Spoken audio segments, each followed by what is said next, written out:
right, guys. Thank everybody for tuning in. Today is another miserable day, as we all say in the neighborhood, but there's still hope, possibilities of us winning out. Can still be 11-5, right? There's so many opportunities out there, but first and foremost, I'd like to thank you guys for tuning in to the show. This is the Dallas Prospect Show, and I have Derek on the other end. Derek, salute. Hey, man, how's it going? Going fine like wine over here, man. It's just that we got to get in tune in time so we can get things going. Yeah, watching that game last night, I was ready to open a couple bottles of wine. Made me pour my beer out and pour up some Hennessy. But yeah, something stronger. Yeah, definitely. Yes, indeed. So that's just the fact of the matter of things. But takeaways from the game, guys. This is going to be a good show. We're just going to go over everything. What was your quick initial takeaways from the game? Early on, I thought that Dallas was doing a pretty good job of trying to protect the left tackle spot. You saw them adjusting where they were rolling extra help that way, chipping with the tight end, and I think it definitely made a difference. And we figured with an extra week, especially coming off the heels of the Atlanta game, that they would look to be a little bit more inventive, both in their protections and in how they got the ball out a little bit. And early on, it looked all right, but you kind of got the impression that while we could move the ball, we never seemed to be able to cap off drives. And whether that was, the early attempted fade to Dez in the end zone where he's bumped clearly more than 5 yards down the field, but they don't make any call. I think the refs just kind of established they're going to let it be a physical game. There were, I think, 5 flags thrown the whole game. And that's, without question, abnormally low. And I think the defense came out strong, but they got overexposed by the fact that they had to defend against so many plays, particularly in the second half. No doubt. So the defense itself looking like it's been exposed, looking like, the first half they looked pretty good, pretty sharp. I didn't see any flaws in the defense outside of, I think Anthony Brown had a pick that he could have put 6 points on the board. Mm-hmm. But it just didn't happen for us. So it was one of those things where I'm sitting back and saying, okay, it's going to be a long night because we had so many opportunities and it was just missing. So as I look back at the tape, I'm sitting here like, okay, maybe if possible, if the team can turn things around, maybe if we can get 2 touchdowns, maybe it can make this game a dogfight. But then third quarter hit, and then I just said it was over. Yeah, pretty much. Dallas goes into half up 9-7. You kind of felt like, I know I messaged you at one point about it, saying the way the first half is going, it feels like a game. If you get 13, you might be able to win. But then immediately the Eagles kind of come out in the second half and establish control, and Dallas just isn't able to roll with the punches and keep up at that point. So what was a 9-7 lead at half ends up being a 30-point beat down in the second half. So you get 39-9. So 39-9. So yeah, that was the collective. What, 37-9 or what was the score? I think it was 39-9. Oh wow! Oh no, you're right. 37-9. Yeah, I knew we get beat down real bad. So yeah, but the thing I was is, thinking 30 points gave up in the second half. I was thinking lost by 30, but you're right. Yeah, so I'm looking at it like this. We look at football team, and sometimes we use analogies from across sports, like basketball per se, right? We look at the juggernauts of most teams, like the Cleveland. The Golden State Warriors and the Lakers of the past, but and the Bulls and all that of the past, it was always and of course I can't. I'd be remiss to add the Seattle, San Antonio Spurs and the Houston. All those teams have one thing in common, and I'm talking about the teams of the past, and that was their depth and the backups. The backup players was able to come in and make things happen. When I look at this Eagles team, they have the same injury per se. Not saying that the players that's injured on their side of the ball is equal to the left tackle to the talent ratio of what we have.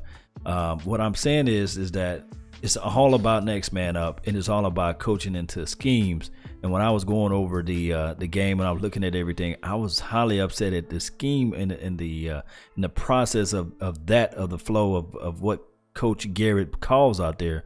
Whether it be Scott's problem and Rob Marinelli, I would have to give him a pass because they pretty much showed up and showed out on the first half of the game. It's just that when you're talking about a team that's not used to getting that many snaps without their general Lee out there, you will see these type of flaws. But at the same time, I'm sitting here looking at it. This team, the process of what Coach Garrett calls, he should know without a shadow of a doubt that the team is very porous on the defensive side of the ball. Regardless of whether or not you get 1 or 2 yards with the runs, you got to stick to the philosophy, whereas we are a run-first team. And I feel that, like, even though Alfred Morris ran over 90-plus yards, he wasn't finishing on his runs. And that's why you get your second and 2s and your second and 3s, and he just really couldn't get beyond the first down on a lot of plays. Yeah, definitely. As far as how the Eagles ran the ball, I think they go over 200 yards on the day at about 6.5 a pop. So, I mean, a lot of that came in the second half. In the first half, Dallas held them pretty well in check for the most part. I think Jay Ajayi, he had the big 70-plus yard run at one point. He was really the only one that got away. He went 7 for 91 on the day just because of that. So if you take the other carries, he was held pretty well in check until then. So that to me skews the number a little bit, but there's no doubt that the run defense is porous without Sean Lee, and it has been. They flashed a great graphic during the game at one point talking about the last 15 games with Sean Lee. Dallas is 12-3, giving up about 18 points a game. And then the last 15 games without Sean Lee, they were 7-8, giving up about 24 points. So, I mean, just in that regard, you see a significant difference, if for no other reason than record. He's the quarterback of the defense. And if you don't have the people putting you in the right spots on this Tampa 2 defense, then you'll see the blown assignment. That trap play, when they trap David Irvin to the inside, and Jay Ajayi, I think that's how you say his name, broke one for that big yard. It wasn't for Byron Jones. 71. Yeah, 71. Ooh, that hurts. But if it wasn't for Byron Jones to catch him behind, it would have been a touchdown or 6 points on the board. The thing is, looking back at that play, I wish I had to highlight. The all 22 will be released tomorrow. Byron Jones overshot the gap, and also they trapped Irvin to the inside. And we all know the flexibility of Jalen Smith is that he can't shed blocks. He can't get his he can't, unless it's a free release or he's running free, then it's going to be a problem with him. And that's how you see those type of things. Those type of plays will not happen if you have number 50 out there in the field. And that right there can be a game changer when you having a guy busting 71 yards on you. Oh, definitely. Mm-hmm. And I mean, I look at other aspects of the defense as well. There were a couple times David Irving, I think, was a little bit over aggressive, got a little too far. It's like they used his aggressiveness against him. He got a little bit too deep into the backfield, and they would just kind of shoot the gap, run right by him. And, you know, even I think broadcasters mentioned that early on in the game, how they were using his over aggressiveness against him on that first drive for the Eagles, their one touchdown in the first half. Yes, indeed. And the thing is with that too as well, the second half adjustment. They've looked at the tape and they said, okay, what can we do to take advantage of his pass rushing ability? We can run right at him. And that's what we thought we was going to do last week when we played against Atlanta Falcons. Run right at Claiborne, because he only had one move, and that's speed rush out to the edge.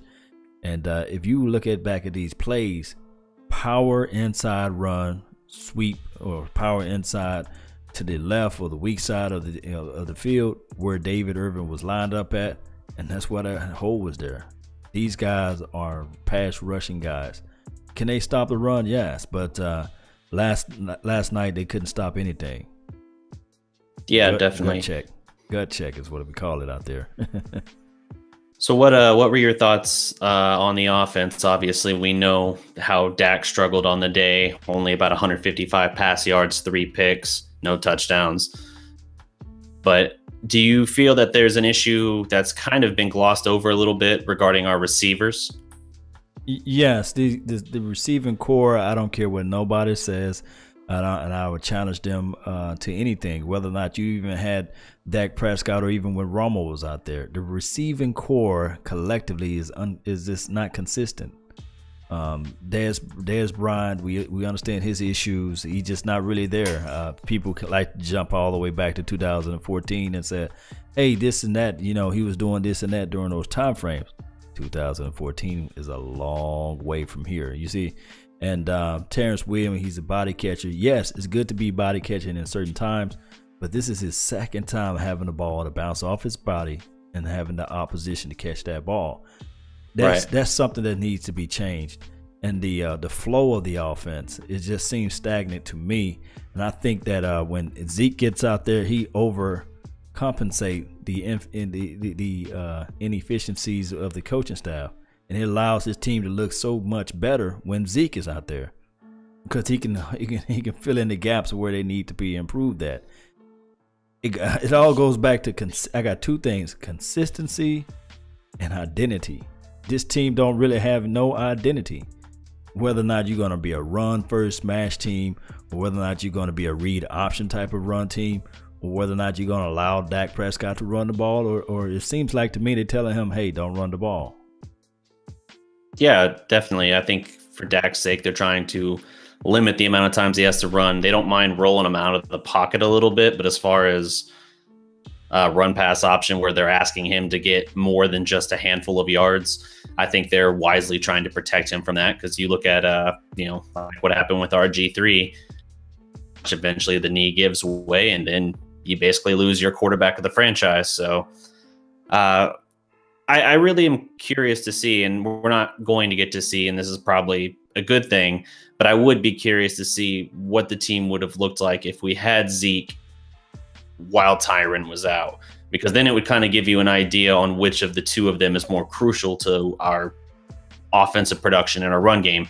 I'm not taking anything away from either guy, but I really think Tyron's shown more valuable than Zeke in these last 2 games. Zeke would have definitely helped, but I think a big part of it has been we've not been able to protect Dak well enough. We did better yesterday than Atlanta for sure, but there were still 4 or 5 sacks and Dak having to kind of run for his life a few times. I think we got a chance to see Zeke without Tyron Smith last year. I think it was the Cincinnati game. I know for sure it's the Chicago Bears game and the 49ers game. Those were the 3 games I think he missed. It could have been the Green Bay. I don't know for sure. But the thing is with Zeke, and like I said, he glides through the healthy Zeke, because I do know the first part of the season he wasn't as healthy as he was the last few games that we saw him out there on the tape. But the thing that we see out there now without Zeke is the fact that yes, they were still able to get 100 yards, and I do it well 90-something odd yards with Alfred Morris. If you know that they got 112 on the game as a team, 112 collectively. So yeah, with Zeke, you can just multiply that by, I would say it would have been like at least 130 yards. Believe it or not, it would have been 130 yards. Those yards that Alfred was gaining would have been add 10 to him to each of those plays, because Zeke is the type of guy that he finishes runs. He's lower his shoulder. He's going to either try to make one move or hurdle, and you're not going to get that from the refrigerator with legs. That's what I call Alfred Morris.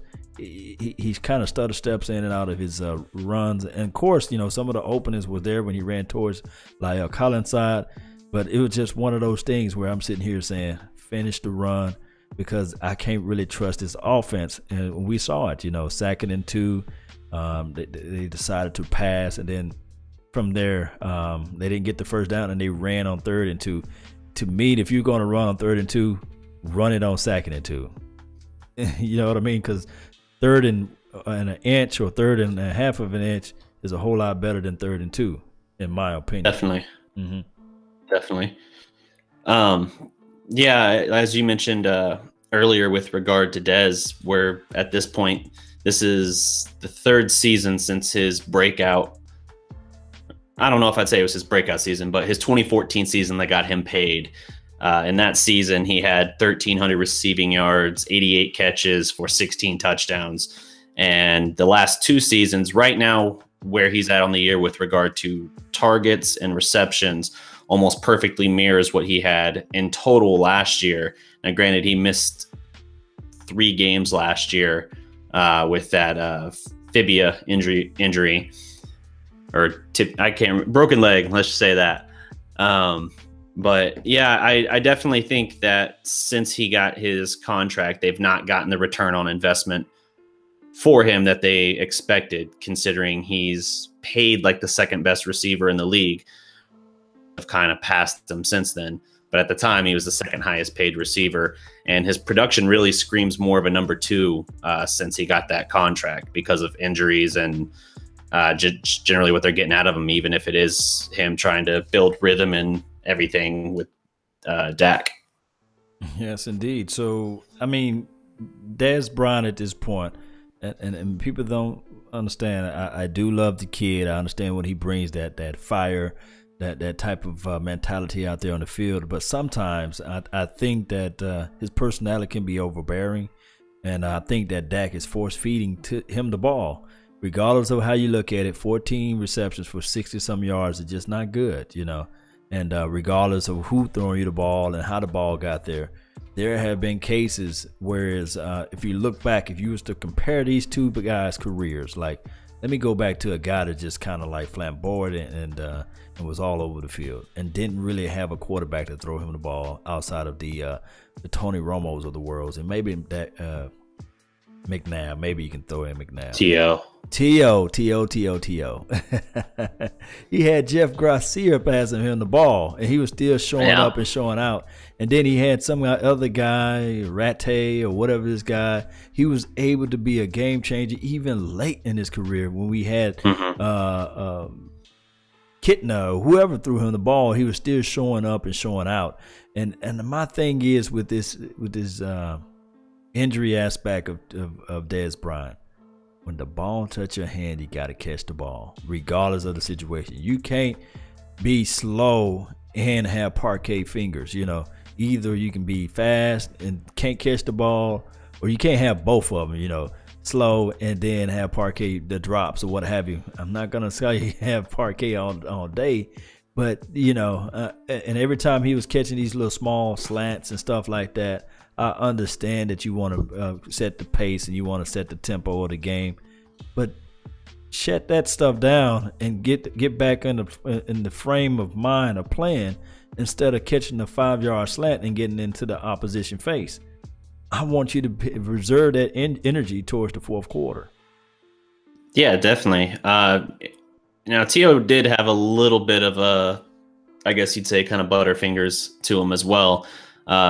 His last couple of years in Dallas, he was a little bit high on his drop rate. I'm trying to look up exactly what it was, but regardless, you're right, and I think completely in the rest of the analysis there, where even with really scrub quarterbacks, he was able to still put up numbers and still take over a game, and we don't see that with Dez so much. I know Dez had 9-10 catches yesterday, but it wasn't really impactful. A lot of it came in the second half when the game was kind of already, out of reach at that point. Philadelphia keeps scoring touchdowns and converting 2-point conversions because their kicker's out, which I liked that extra little, kick in the crotch there every time. That was a nice little treat from them. Yeah. So, I mean, I'm looking at the comment box and, and they said Romo is a much smarter quarterback, though, and yeah, Dez is not the problem, and we got to understand too as well, guys. I don't know the age of everybody that's in the chat box, but I will say this right here: we didn't see Romo in his second year ever playing football. He was on the sideline, he was on the bench, he was on the still studying in film. So we seeing the raw of the rawest of Dak Prescott. This is his second year, so we got a long ways to go. before Romo came onto the scene, he was already 3 years in, you see. So maybe a litmus test would be wait until next year until you try to make those comparisons of Tony Romo and to Dak Prescott. And then even with that, you know, people fail to realize Tony Romo wasn't this guy that would just make every throw. He had to grow into his cerebral mind and his less risk taking, and we didn't see that until the tail end of his career. And I will always say this: his health let him down. You know, his ability not to be a gym rat let him down. So he wasn't the Tom Brady's of the world and the Aaron Rodgers who he had nutrition. No. Mm-hmm. Yeah, early in Romo's career, when he was on the field, he was much more akin to a Brett Favre. He would get you 30-plus touchdown passes, but he would do it at the expense of 19 interceptions. And as you said, as he kind of increased his football IQ and got better in the film room, you saw him improve.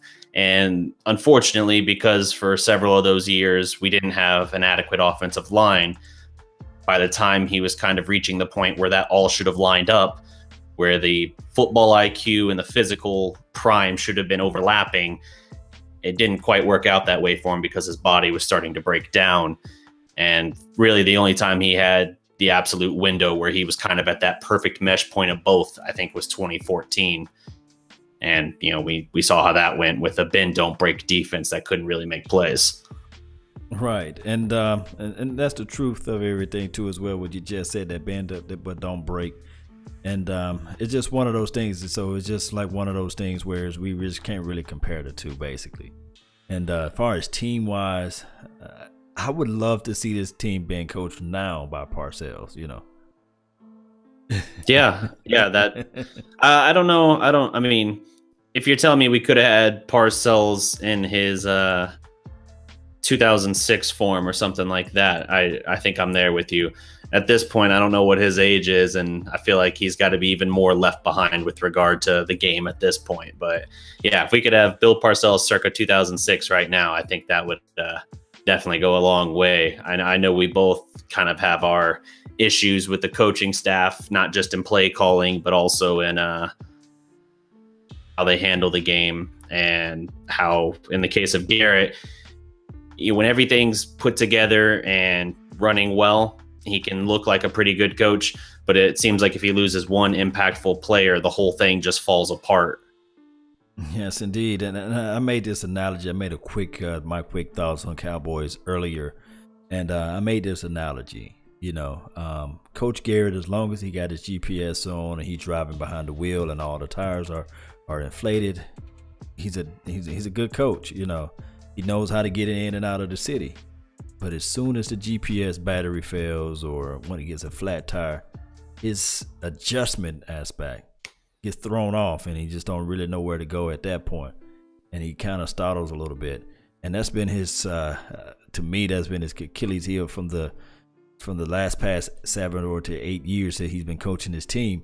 It's adjustments. If you think about it, if you look back at the Green Bay Packers game, when they had Matt Flynn out there, and then you go beyond that when they had Barbie Carpenter.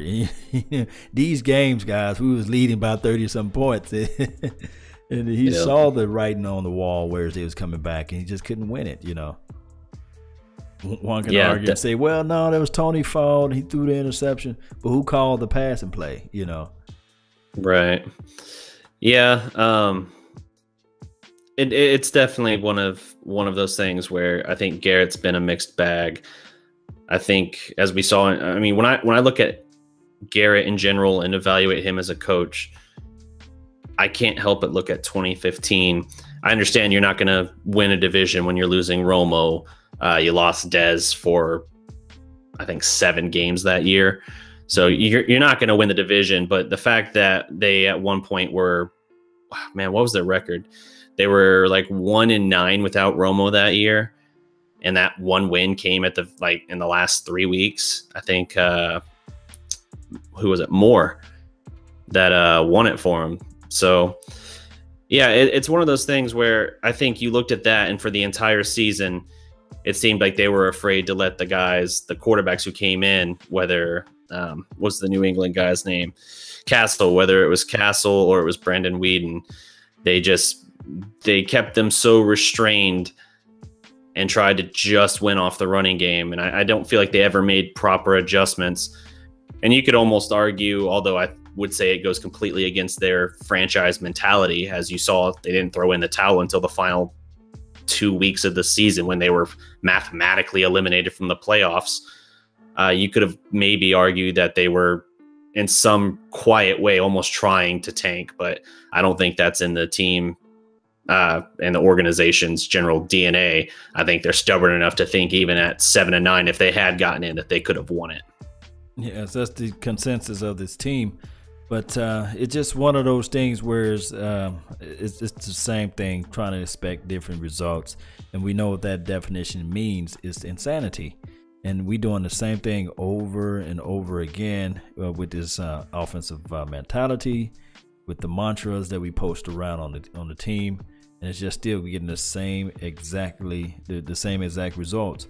Now, if this identity of the team is to run, then run. If the identity of the team is to set up the play action, then set those things up. But if the identity of the team is to get in shotgun, when you ran the ball several times out of a different formation, then you who are you fooling? To me, that's just all dealing around with the coaching staff. And it's just one of the bottom things, either that or the second half adjustments. It just need to be stepped up. I think that there was a weird, quirky stat out there at the beginning of the third quarter. Right now, we're being outnumbered or outscored 130 some odd points to 25. In the second half? In the third quarter alone. Third quarter, okay. Yeah, that doesn't surprise me. Even when we've played well this season in our wins, our third quarter hasn't been anything to write home about. Yes, indeed. So, I mean, those are things that we're going to have our reservations on. But, not to rain on all of the things that's happened, there are still some intangibles, right, that we can talk about. There are still some positive that we can bring about. And the positive that I like to mention is number 10. Tell me about what kind of game he had for you. Well, that opening kickoff was pretty sweet. That was a culmination of what we've been waiting for all year, pretty much. So to see him hit that at a full sprint and take it basically 60 yards for the opening kickoff, that was really cool. I still want to see him worked into the passing game a little bit, especially with how limited in terms of productivity Cole Beasley has been. But I thought he had a pretty good game. I still think they pretty smartly didn't always put him back there. You saw where they put Cole Beasley back there a couple times on a punt return. I think that was probably a good way to keep Ryan Switzer in check, just because you don't want to risk him making one big play and then thinking suddenly he's invincible, right? The guy who makes one jump shot in a pickup game and suddenly thinks he's on fire and starts jacking him up constantly. I think that was kind of what we saw in effect there when they would put Beasley in every so often for a punt return as opposed to Switzer. Sure hand guy, and I guess he's the in the moment type of guy, understanding the situation, when the fair catch or not, But Beasley had his fair chances of booing and everything from the fans when he dropped that muffed that punt against 2015 against the Giants. Yep. So that was 2 years ago. So I mean, it's amazing how fast time flies. But hopefully, somehow, some way, they can get Switz into the game a little bit more. I would love to see them do a little bit more of the reverse sweeps and to spread this defense out that they playing against, and to have the defense to play a little bit honest, And that's one thing that I cannot believe I'm saying this. That's the one thing I miss with Lucky Whitehead. The jet sweep. The jet sweep. I didn't know that he can cause that much of an opening and giving that much of a space for a team. Because even in 2015, I remember he did a reverse sweep against the Green Bay Packers, and opened up some things for McFadden. Yeah, I kind of think that our play calling in general this year has been a little bit overly vanilla. Not to say that it was crazy complex or unique last year per se, but I think last year, with the way the offense was firing on all cylinders, you could kind of get away with only having like a set list of, 5 run plays and a handful of passing plays. And the jet sweep would be your change of pace play, as you mentioned. But I think you got away with that last year, and I don't think it's helping them this year. I think they're being overly reliant on just the simple nuances of their offense. Dez runs 3 routes. He either runs a dig, a fade, or a slant. He doesn't go deep really anymore. Cole Beasley's got about 2 routes he runs. Jason Witten has lost a step, so he's somewhat limited in what he can do. And I just think it kind of catches up. We feel like we're too vanilla with regard to what we do. And so especially our divisional opponents who have seen us so much and who spend so much extra time studying film on us, you see how they can almost completely neutralize Dak, for instance. I think I was listening to the Ticket earlier today, and I think it was Bob Sturm talking about Dak against this 17 games that weren't divisional games for Dak in his career. He's completing like 70% of his passes. His touchdown number is 35 and his picks is 5, something like that. But within the division, granted, we're talking really 8 games because the second Eagle game last year doesn't really count. He played 1 series. His numbers are, what was it? It was 5 and 4, and I think he had 1 more pick than touchdown. It was like 5 touchdowns, 6 picks now within the division. And I think you got to do something to change it up. You can't be so vanilla in your approach all the time.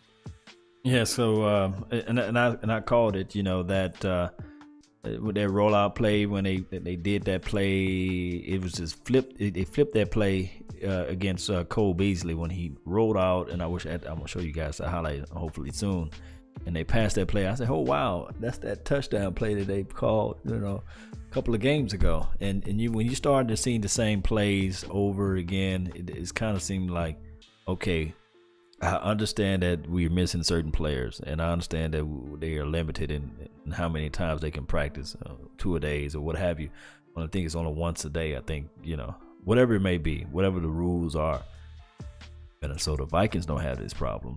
They got Case Keenum out there. He wasn't even there last year. You see what I'm saying?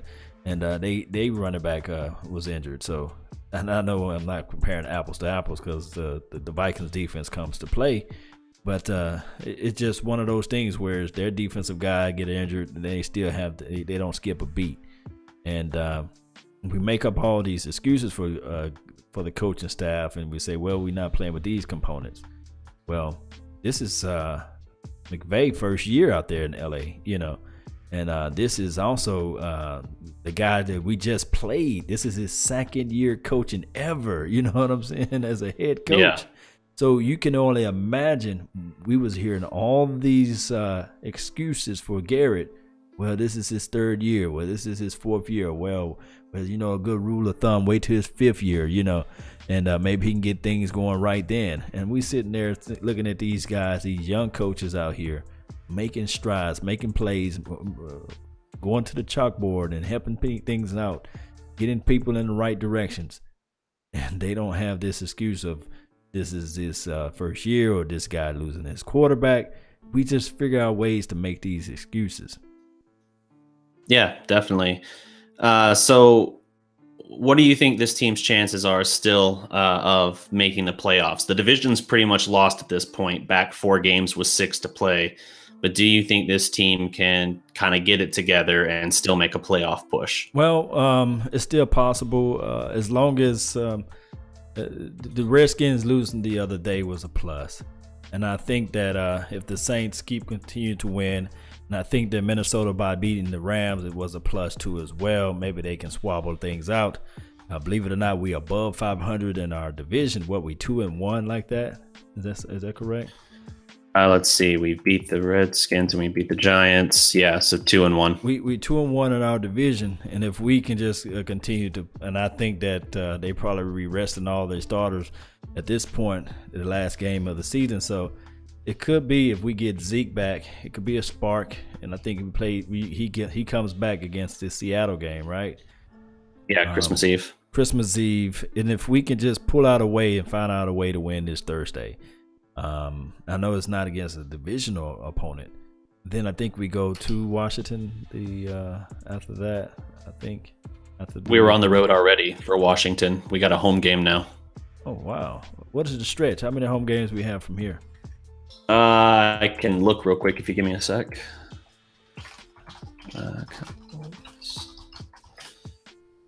Sure someone's already furiously typing in the comments. Appreciate the salute. Hey, shout out to Vach, man, in the chat box and Boxing 97. Thank you for joining in too as well. Daniel Stevens, David L, Davey. Looks like James. It's 3-3. So Chargers is at home, Seahawks at Dallas, Redskins at Dallas. We have to go to New York, to Oakland, and to Philadelphia. Closing with 2 road games. Oakland somehow is a winnable game. It's more of a favorable game for us now. Somehow they just lost their, using the famous words of Mark Holmes, they lost their mojo, you know. And and the Chargers, they are a fickle team, but what scares me is that this pass rush that they have, man, and they got some guys that can come out and play dads. They got some physical corners out there too as well. So they got good physical corners and they got a good pass rush. I don't know who is their middle linebacker. I know Teo is gone, but they got a good defensive mind altogether, and they're gonna come up pretty high strong because I think they just put 50 points on a team. I think the Bills or somebody. Yeah, I can't think of off the top of my head, but yeah. So I think that maybe we can hit them by surprise, and this is my thought track here. You get Tyron Smith back. Somehow the coaching staff can get their nose out of their you know what, and they put Darren McFadden in a lot of, and maybe he can just have this spectacular second half of the year like he had in 2015, and because people fail to realize he was the 3rd overall running back rushing leader with only 10 games to play that year. So that's something that I don't know. I don't understand what he done did with the staff. I don't know who they'd walked in on and he was talking about him, and why he's not active, but they need to put him out there in the field.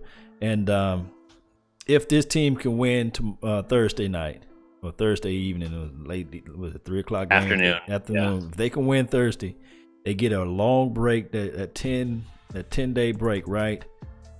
I mean, that means what, 10 days of break. We got 3 games in 12 days is the stretch. We've started the first one. Right, we started the first one. So if we can win this Thursday game, and then Sean Lee gets back healthy, and this team plays like they was playing against Kansas City Chiefs, maybe they can sneak in with 10 wins, 10-6. So I actually wanted to bring that up.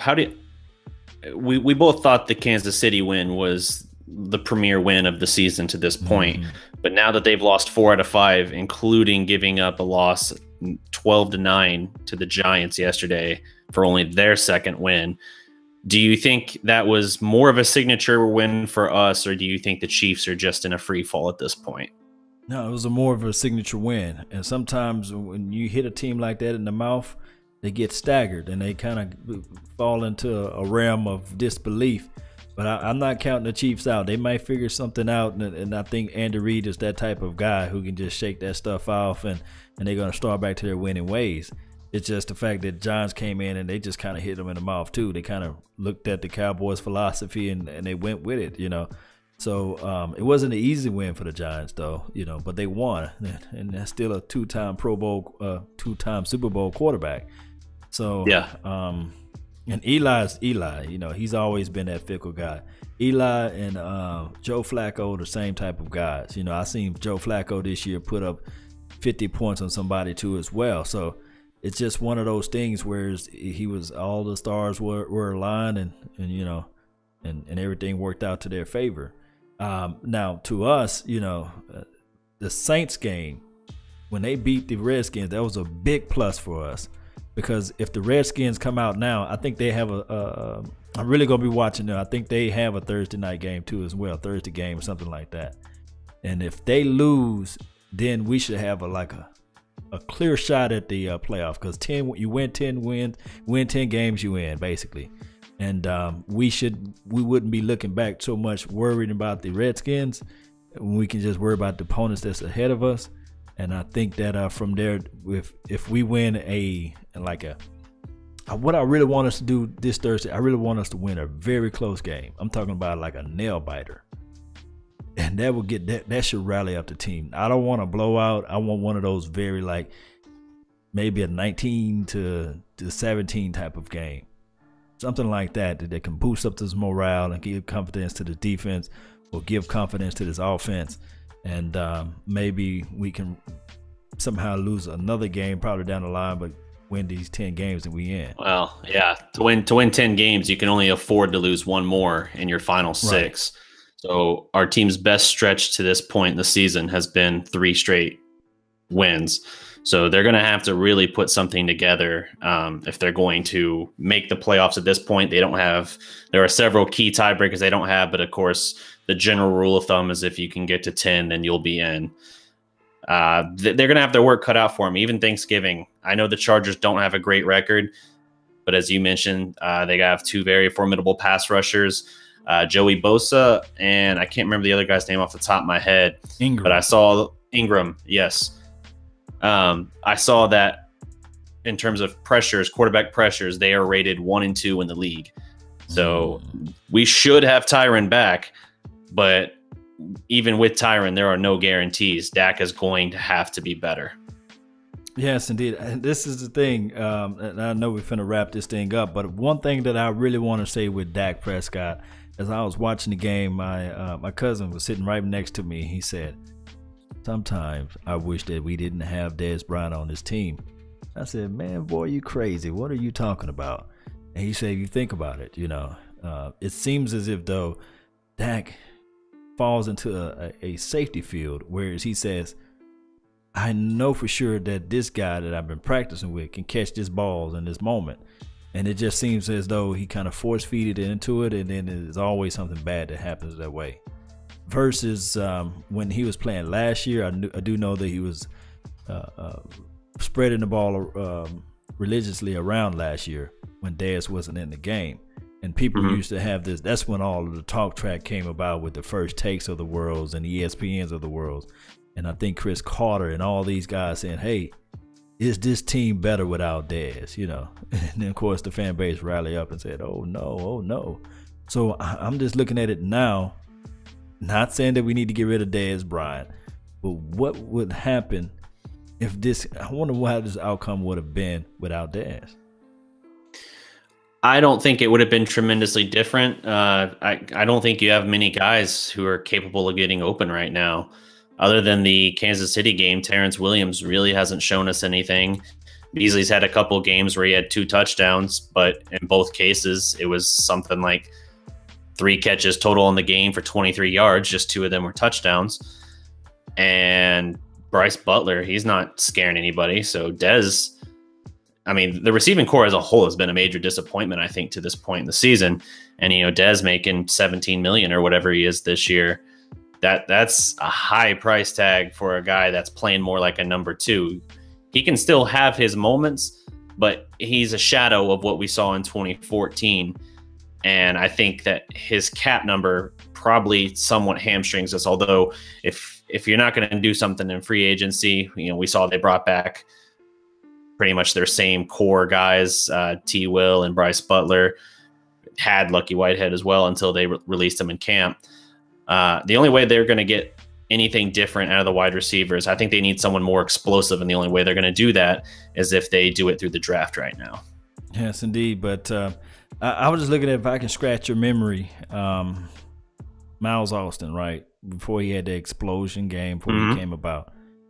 I think somebody got injured, and I forgot the player who did. And, Roy Williams. Roy Williams. So, do we have – I'm not saying that Bryce Butler as a starting role would be a Miles Austin. I'm not saying that. But maybe somebody need to call up and come up and show something. And I think I saw a glimpse Miles of Austin. 85. Yeah. Mm-hmm. Yeah, Noah Brown's got some promise. I was excited. That was one of the guys I forgot to mention earlier when Dallas was getting a little creative. First drive of the game, you saw him, or maybe it was the second drive, but you saw him early in the game incorporated on kind of a cross route. It's just not depth or anything like that, but he turned it into a nice gain. I really think that he might have something. They definitely need to take a look at him. You mentioned Miles Austin earlier. That was a guy that shined incredibly bright for about a year and a half and then kind of extinguished. Those hamstrings. Yeah. He was elite for that time because of his speed. He had pretty good hands and elite speed. So if you could just get him the ball in the open field, he was dangerous. And he was actually a kickoff guy for us before they started bringing him in. And he actually, against Kansas City, was able to break out with that 250-yard game and didn't look back until he was basically done.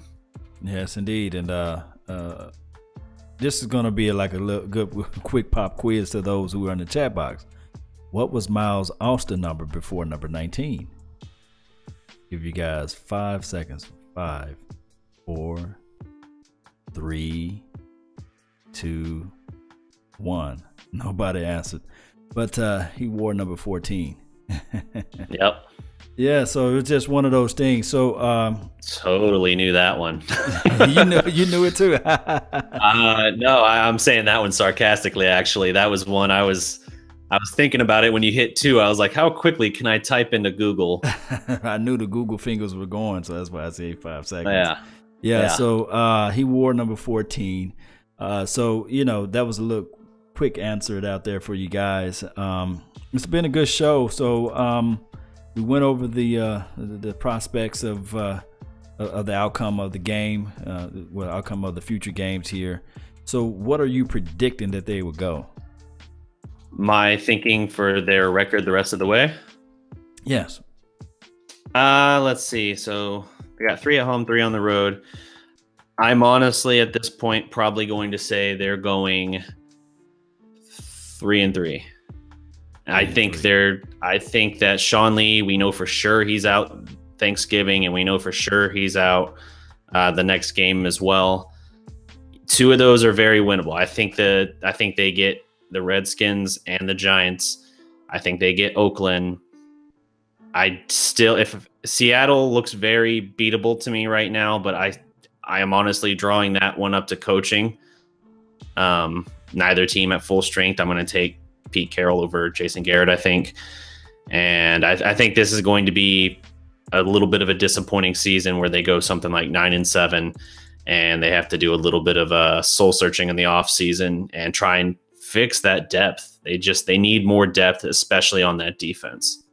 You know what? That will be, they do need depth on the defense. That will be the most ironic thing ever if they go 3-3 and they end up 8-8. That's going to be the funny. It's going to be funny. It will be even better if if they go 3-3 and somehow with 8-8, if somehow all the other teams end up losing in a weird type of way, and 8-8 is a wild card entry point. Yeah. And they get into the playoff and win the Super Bowl. I would forever put you in like one of these predictions Hall of Fame type of grill. But that's just wishful thinking, guys. But I just think that when Zeke come back, hopefully he can add the necessary spark, and we can have one of those, I hate to mention, Giants type of runs. I think they won 2 Super Bowls by being 9-7. And somehow this defense, I like to see the Xavier Woods out there getting snaps. And the other guy, I think Cheeto Bay should be coming into full flex. And these guys getting these reps out here. Who knows? Maybe this team can turn the corner. Yeah, maybe. I would love to be wrong on this. Right. So, Derek, where can everybody find the Dallas Prospect information? So our website is the dallasprospect.com. We are a blend of sports and pop culture content with an eye on the Dallas area. Got a lot of great content out right now, examining, for instance, Dez Bryant and whether the Cowboys as an organization might be kind of positioning themselves to move forward without him in the future. Another article talking about what the Mavericks should do with Wes Matthews and Nerlens Noel, and just that whole disaster debacle of a situation. So lots of great content there, as well as pop culture stuff, music articles, comics, games, you name it. So that's the website. You can also find us on Twitter at Dallas Prospect. No doubt. And you also forgot to mention this Baker Mayfield guy. I'm doing some research and pulling up some tape together so that you guys can see this guy's skill set. Where should he be drafted at? Because I saw the article. Where should he be drafted at? So you're talking about what city, like what team should draft him? Right, and they'll put him over the top. So I did a piece on that. I actually was making the case for Jacksonville drafting Baker Mayfield, and I based that. Yeah, I based that on the defensive transformation in Jacksonville the last couple of years has been staggering. They have one of the, I think, best defenses in the league. Definitely one of the best scoring defenses. Anchored in part by Barry Church, actually. And I think that, they drafted Leonard Fournette, number 4. So they've got all the pieces there, I think, except for the quarterback. Blake Bortles has not been the guy that they hoped he would be. He's been racking up stats in garbage time the last couple of years, and it was so bad in training camp this year they had to open up the QB competition in like week 3 of training camp. So it's one of those things where I think they need a quarterback who has a complete skill set, even if he is a little bit undersized, and more than anything needs a guy with some swagger. And I think Baker Mayfield fits that bill pretty well for them. It would also reunite him with his former Heisman candidate teammate, Dede Westbrook. I didn't think about that. And Baker Mayfield got that type of moxie. When he took that flag and he planted in the middle of that stadium, in the middle of the field, I said, good God, this kid got the balls. Oh, he showed Kansas that too. Oh, wow. Quite literally. No, so did you not see that yesterday? No, or Saturday? I didn't see it at all. What did he do? Okay, so Kansas before the game didn't shake his hand and then cheap shotted him. Should have been a targeting call way late after a throw. Just trying to get in his head, and after he threw like his 3rd touchdown pass of the day, went to the sideline, grabbed his crotch, and basically was caught saying F you at the Kansas sideline multiple times. So ugly situation there, obviously not the most becoming of your more than likely Heisman Trophy winner. But, I love that kid. I love this kid. I can't wait to start doing my scouting report on this kid. Man, I can't wait to start finishing up. Man, this guy, good Lord. He's got the guts. I mean, the media was, clutching their pearls and outraged, but I think a lot of people who watch football and don't take it as seriously as like, oh, how dare you impugn the honor of college football. You see a lot of people. I saw NFL scouts saying, wow, he just actually went up in my book because he does have that moxie. He's like, okay, you want to mess with me? I'm going to make you pay, and I'm going to make you hear about it. That's just not something you see a lot of, other than, I guess, maybe before him, Johnny Manziel. But is he like a bigger Manziel? I think he's a little bigger, height wise, he's 6 foot height wise. I think Manziel was 6'1", is 6'1". He's got more weight to him than Manziel. Manziel, I think, was a little bit skinnier than he is, but I think he's got, and not to get off on a major tangent, but I think he's got a pretty complete game, and he's got the same kind of improv ability. So I do think someone will take him in the first couple of rounds at this point, and the perception of him has changed drastically since the end of last season. Okay, well, that's tight, man. I can't wait to finish up on him. Well, guys, that's been our time. I really thank everybody for tuning in to the Law Nations and the Dallas Prospect Show. Outlaws, we out here. We try to do every reaction game and pre-game too as well, where we give you guys the content. Please feel free after the video has been posted to let us know which player you want us to take a look at on this team, whether it be the Tacos of the world, the running back, Alfred Morris, or even if it's Dak or Dez or even the opposition that we played against. And I'll do my best of trying to put that film out there to the masses. That's been my time, guys. I really thank you guys for yours. And remember, you're listening to nothing but the best. Salute. We out. Peace.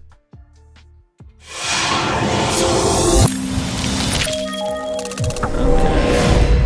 Yes, indeed. That was a good show, brother. Yeah, that was great. It was nice going into a little bit of college football there.